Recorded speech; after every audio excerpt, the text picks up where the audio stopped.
better than us. The truth of the matter is holiness has to do with striving for our entire life to live up to all that God has created in us when he called us from that nothingness into something.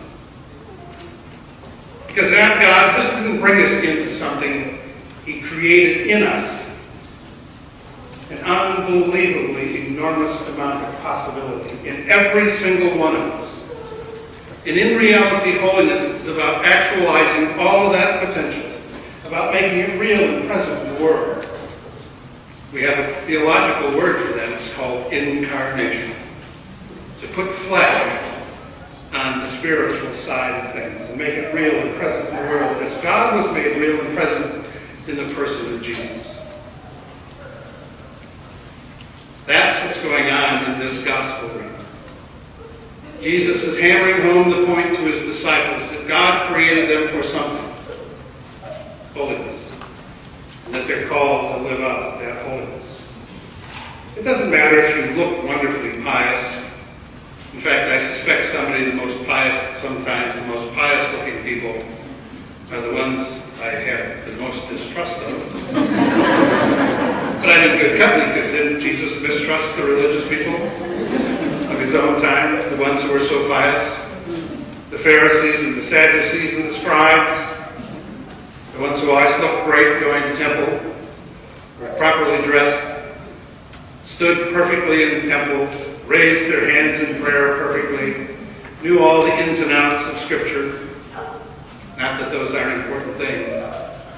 The problem was, that was as far as their holiness went. What was inside of them stayed inside of them. Things like mercy and justice, kindness, faithfulness were not part of their piety, but they are part of holiness. In a few short minutes, when I finish this, and it will be a few short minutes until I finish, I'm going to ask you to stand and join with me in renewing your baptismal covenant. I spoke for a little bit to your confirmation class this morning about what they're doing when they renew their baptismal covenant at confirmation in a few short months. All of us together will stand and claim that we believe that God called us from nothingness to eternity. Listen to the words of the Nicene Creed. They take us to eternity. They start with the Father creating, but they end with eternity. There's a point to that, to believing that. But then we make additional promises to do something about what it is we believe. We will answer those additional questions, which are the holiness questions of our church, tied to our baptismal promises. We will strive with God's help to act as God's holy people, both as holy persons individually and as a holy community with God dwelling in our midst. And this is what it looks like. This is what it looks like.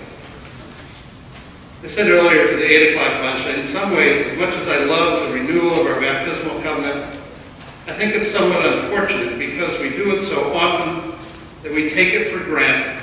We ask those questions, do you believe, do you believe, do you believe? And we recite the words without thinking about the commitment we're making. We are renewing our covenant with God. God has acted on our behalf, filled us with potential, and given us eternity. He doesn't ask a lot in return. 5 simple questions after 3 statements of belief. If I told you that you could have eternity for the answers to 8 questions, you would think it was a small price. But trust me, it's not.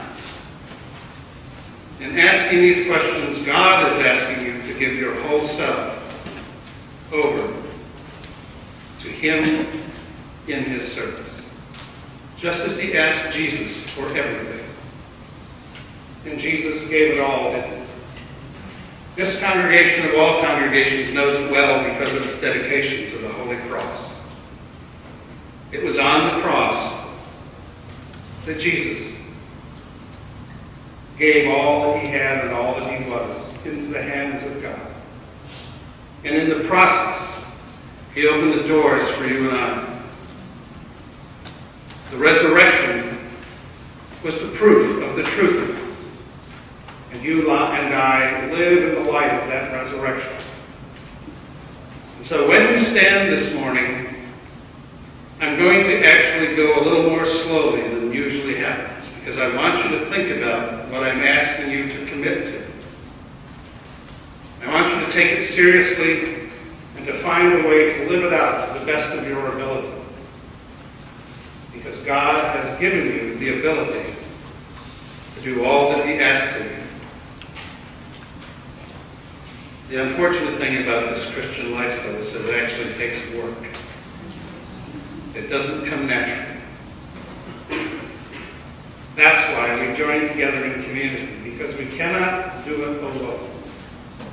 We can only achieve the eternity which God has given us in community. This is another great opportunity. On this day, God will give every one of us a new start. It will be as though we had never been less than perfect. That's what it means to renew our covenant. God clears the slate and gives us a fresh start toward our own eternity. What a gift to be able to let go of what was and sometimes what wasn't. Because God has more for us. And so I pray that we together will be able to live up to the fullness of our commitment. The words that we recite today will find a way to be real and present in the world in which we live. That we will truly be people of the incarnation, because we will make things that have flesh on them, that transform this broken and torn world. God is always with us. And isn't it exciting that we will always be with him? That the thing that man desires most, which is immortality, man, you and I, have already achieved. Thanks to the cross of Jesus, we live.